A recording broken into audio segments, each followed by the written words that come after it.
Hey co-stars, welcome to another Generation Films video. My name is British Ben. Now I know I normally talk about Star Trek on this channel, or Stargate. Anything with star in the name is okay, to be honest. In this video, I thought I'd go back to my old days when I was on Generation Tech and give you a Star Wars video. It's okay, because it's got the word star in the name, so it's what I cover. Now it's great to see Temuera Morrison returning as Boba Fett in the new series that's coming up, The Book of Boba Fett. Now he played Jango Fett in the prequels, and he's obviously returning as Jango's son, Boba, and they all look the same anyway because they're clones, so it really doesn't matter. Now Boba supposedly died in the Sarlacc pit, but no one's really ever dead in Star Wars, right? He betrayed and murdered your father. I am your father. Let your death be the final word in the story of rebellion. That last one really should never have happened. Anyway, he says in the trailer that he was left for dead on the sands of Tatooine, and luckily his ship, Slave One, had not been stripped for parts by scavenging Jawas. And what an awesome ship it is. So here are 10 features of Boba Fett's ship, Slave One, in Star Wars. Number 1. Origins. The ship is a modified Firespray 31 attack and patrol craft. Now these ships were originally used to patrol the prison moon OVO 4 or UVO 4 in the Outer Rim territories, and that's where Jango Fett stole it from before it was inherited by Boba after his father's untimely death at the hands of Mace Windu.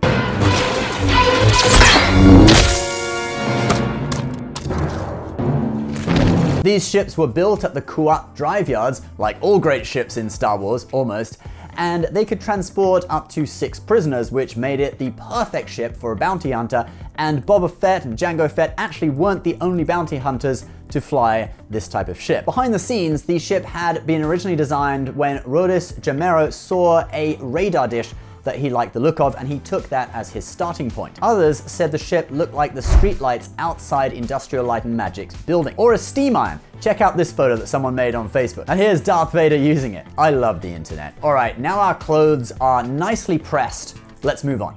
Number 2.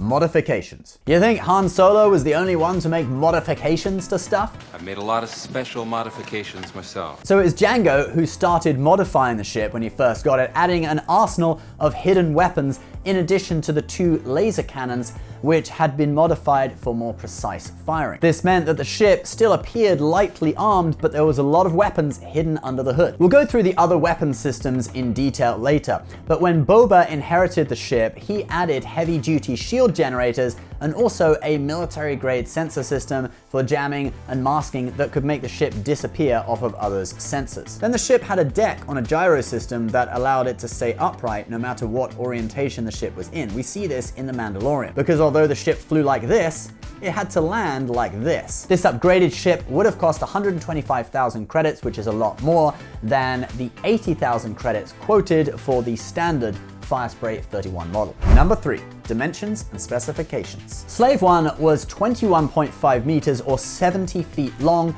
and about the same wide at the tips of its wings. This meant that it was just a little bit bigger than the iconic Red London bus. That's a good comparison. The ship was also supposed to originally have a team of Ugonauts working on board with Boba, you know, these lovely looking guys. All right, let's start talking about some weapons. Number 4. Laser cannons. Slave One features a set of 2 laser cannons at the bottom of the bow. Now, laser cannons in Star Wars aren't actually lasers. They fire heated gas or plasma. Now, these weapons could be used to attack targets on the ground or in space. But there were some other powerful weapons in addition to laser cannons, including number 5.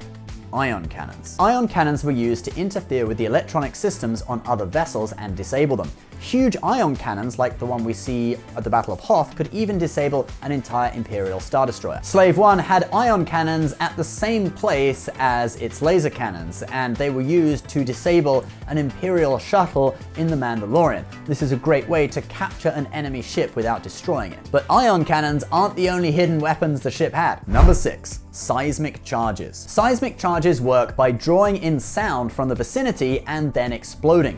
We first see seismic charges when Jango and Boba Fett fight Obi-Wan Kenobi in the asteroid field. and these charges had no problem cutting through solid rock. We see the weapon again when Boba Fett takes out 2 TIE fighters with 1 seismic charge in The Mandalorian.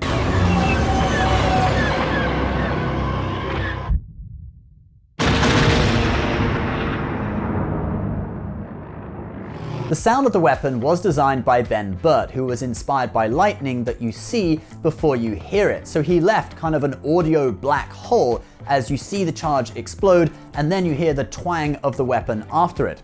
Funnily enough, the technicians that did checks on Attack of the Clones actually thought that there was a problem with the audio and noted it down as a problem to be fixed. Slave One also included 2 auxiliary vehicles. Number 7.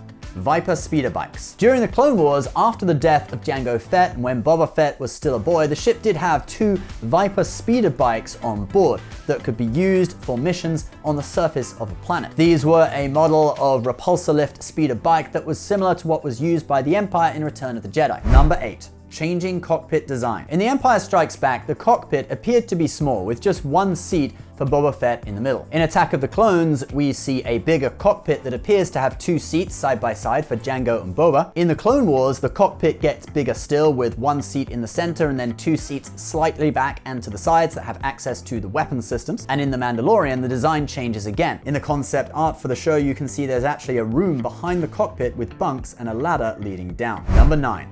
Airlock. Now, the normal way to embark on the ship, whether you are just walking or you're frozen in carbonite, was through an entry ramp. But in the Clone Wars, they added an airlock to the ship's design, where Slave One could link up with other vessels in space and have passengers embark or disembark. There was a round entry hatch activated by a control panel next to the door. And now it's time for our final feature of Slave One. Number 10. From stop motion to CGI. So this is more of a behind the scenes feature of the model. Now, originally they used stop motion to animate the turning wings of the model. And on the original model, there were also swappable windshields. You had a transparent one that was used when the ship takes off from Cloud City. In fact, that clip actually looks as if it has no windshield at all. I think that it just disappeared due to the green screen technology that they had at the time. There is another shot that's actually a matte painting, not even a model, where you can see clearly a transparent windshield. And then there was also an opaque windshield that was used when there was risk of reflections from studio lights. And the model makers actually spent a lot of time creating the model because they thought that it was going to come back in Return of the Jedi, but in the end, only Boba came back in that film and not the ship. In later movies and series, the ship went fully CGI with a new paint job. And in The Mandalorian, the ship was obviously fully CGI again, like pretty much everything is these days. And in the trailer for the new series, The Book of Boba Fett, we see Boba finding his ship again after his ordeal in the Sarlacc pit. And so we know the ship will feature prominently in the new series that is coming out on December 29th on Disney+, and we're really excited for it. Guys, that's the video for today. Please subscribe if you're new, and we'll see you next time. Bye-bye.